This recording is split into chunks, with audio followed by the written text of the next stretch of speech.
Oh, that's my clog. What's up everybody? My name is Elliott, but you can call me the Motory Notary. And remember, some things are difficult to finish in one sitting, like the Lord of the Rings trilogy or the KFC family bucket. But gosh darn it, it sure is fun to try. Behind me is my 2005 Volvo V70R, which currently isn't running because all of the computers are out of it. But when it was running, it was a bit of a smoky mess under load, and all of the computers were mad to the point where everything was wrong and the windshield wipers were out of control, which is why they're not even on the car. Today, the plan is to fix at least one of those things and get this car one step closer to tearing up the roads family style. Let's get to work. Now, the last time the V70R was in the spotlight, I was attempting to diagnose its smoking issue, and I did so by performing a glove test. The idea there is to put a vinyl glove over the oil fill cap and see what happens when you start the car. In a perfect world, the glove is supposed to stay the same level, flat, or even suck in a little bit. If the PCV system is clogged, the glove will inflate a little bit. In my case, well, take a look for yourself. Oh no, oh no. As you can see, my glove not only inflated, but it inflated all the way and then popped off, which is just crazy. It means my PCV system in this car is completely and totally clogged. Now, PCV does stand for positive crankcase ventilation, not to be confused with PVC, which is the white pipe that you'll find on toilets and kitchen sinks. Now, the plan today is to install the new PCV replacement kit that I got from FCP Euro, put it inside the Volvo here, and hopefully that'll give it the Nicorette that it needs to stop smoking. All right, now I have my boxes from FCP Euro. Now, unlike PCV, I actually don't know what the FCP and FCP Euro stands for. France Craps Pants? I don't know, you let me know in the comments. I really have no idea what it could stand for. Oh yeah, this is looking very PCV-like. Some sort of tank. Got a hose. The PCV system does consist of a lot of that. Got my banjo bolt. Oh, looky there. It's my hatch struts. Now my hatch will hold itself up. Hopefully I'll be able to get to these today, but if not, these could be my Lord of the Rings trilogy / KFC bucket of things I'm not able to finish. Now I just need to put all of this in here. So let's get to work. Okay, the car has assumed the service position, but let's take a look at exactly what I'm gonna be doing here before I get my hands elbow deep in gasoline and grease. The PCV system is all down, way down there. That means this pipe needs to come off, this plastic shield needs to come off, and this entire intake needs to come off, along with all the injectors and the fuel rail, and I don't even know what else because I haven't even dug into it. All I know is it's way, way, way down there in an almost inaccessible location. What all of this means is that I'm probably gonna be leaning over this engine bay and really getting in there, and I don't know if you've seen this lately, but well, it's gross, especially the area right here where I think I'm gonna be doing a lot of elbow leaning. So if you followed this channel for any length of time, I think you know what that means, and you'd be right, because that means it's time for Simple Green. I'm gonna clean this engine bay real quick so that way it's nice and tidy for when I'm reaching into it with my entire body. Let's get to it.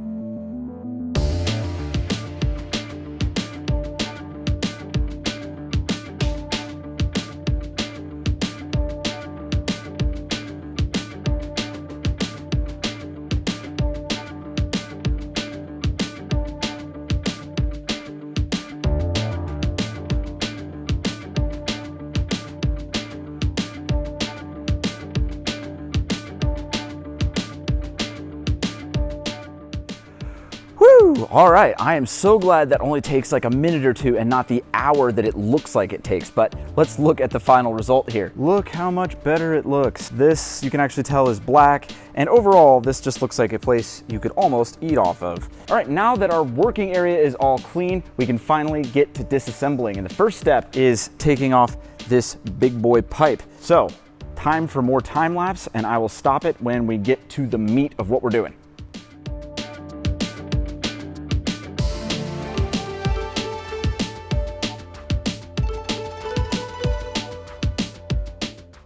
Okay, so I've gotten a lot of the stuff out of the way and I've gotten the fuel rail unbolted, but now it's time to relieve the pressure that's still built up in here. So this could be fun, you never know. That wasn't fun at all.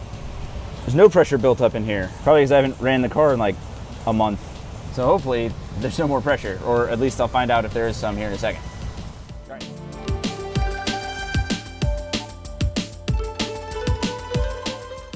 So what we're working with here is the most difficult to get to bolt I've ever seen. It's almost not even worth showing you on camera because it's underneath stuff, next to and underneath the thermostat, and extension upon bendy fitter is yielding nothing. I had heard horror stories about this bolt, but so far it's putting up way more of a fight than I could have ever imagined. But my uncle has a way with these things, so we'll see how this goes.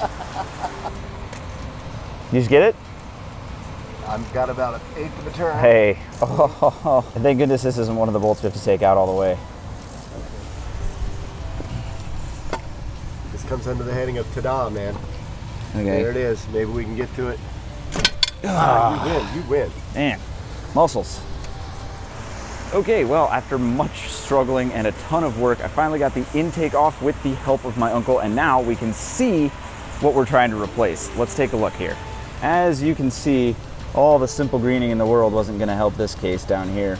This right here is what we're trying to replace, which looks like I've still got a lot of stuff to still get out of the way.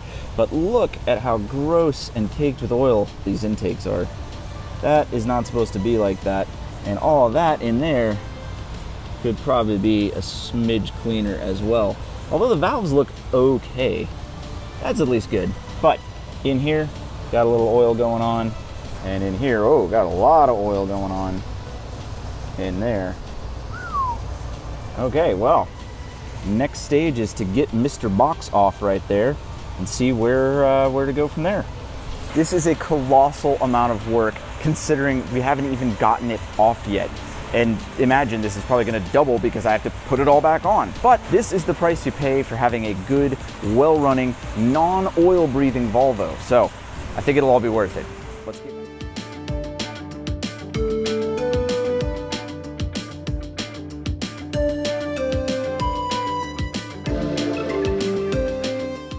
Okay, finally got the little box out, and I was hoping that this thing would be like heavy with gunk, but it looks like most of the gunk is all over the engine. In fact, I was thinking this should weigh considerably more than the new one, but they feel like they weigh about the same. Now, as far as gunk in the engine bay though, so right here, you can see there's just like a sewer of gunk coming out. But more troubling is this down here. Now, let me get the light and the angle here correctly. This is difficult to capture on camera, but yeah, you can see there's just a thing blocking it, and I want to see. Oh, that's my clog. I think those are at least free of blockages, but I don't know if that's a sign of a larger problem or what. Yep.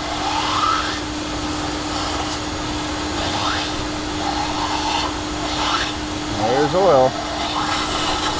Oh my goodness. Wow. Well, there's certainly oil in there. So I guess if somebody asked me, Elliot, are you sure there was a bunch of oil in your crankcase system? I could say, I'm not just sure, I'm positive. You guys knew that was coming, come on. How can you not make a joke like that when you're doing a positive crankcase ventilation system? It's too easy.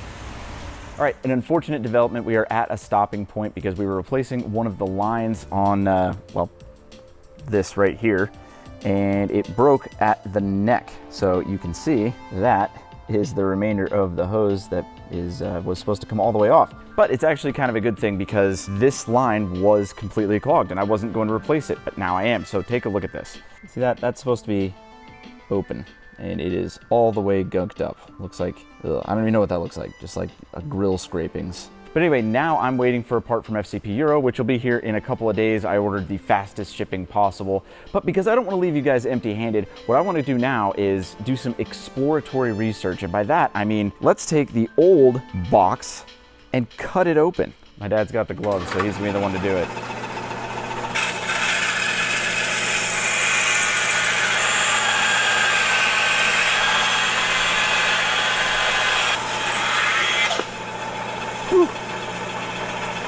that's a good smell. Let's see the reveal. Well, let's go take it into the light. Hang on. You can see it's reasonably gunked in there. I'm not sure if in a normal scenario it would be completely full, but it is absolutely caked. And there's really nothing to it, at least in this half. It's just kind of some baffling. Now let's look at the other half. Oh yeah, same kind of story here, but it's not as full as I ever imagined it to be, but probably because that line was clogged. Well, now you know what the inside of one of these looks like. Well, that's just how it goes, guys. Sometimes you finish the KFC family bucket. Other times, the KFC family bucket finishes you.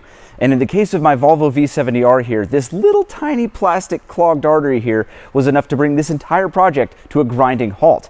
Now, I have this part and the rest of it on order from FCP Euro as we speak with the fastest possible shipping, but this being a holiday weekend, that still means it won't be here until next week. But the silver lining with all that is that that means the computers and all the other electronic accessories will be here as well. So not only will I be able to get this PCV project done, but I'll actually be able to start and drive the car, which is probably a way better way to do it anyway. I just figured this was important to show because things don't always go as planned. Car projects aren't as fast as they seem on TV, and sometimes little plastic arteries like this can throw you off for a full week. And it's okay. That's just part of car enthusiasm. Anyway, thank you guys for watching. Be sure to follow me on Instagram. I try to post little previews of upcoming episodes there, and I just try to post little stories and goings on in my life. It's a fun place to follow me. Follow me on Facebook. Join my Facebook group. It's a great place to share memes, and I'm almost always in there interacting in the comments. Other than that, be sure to like, comment, share, subscribe on this video. And remember, be sure to let me know what in the heck FCP Euro stands for. Obviously, I know Euro stands for Europe, but anyway, you know the deal. Be sure to leave a comment. Thank you guys for watching. I will see you guys on the next video.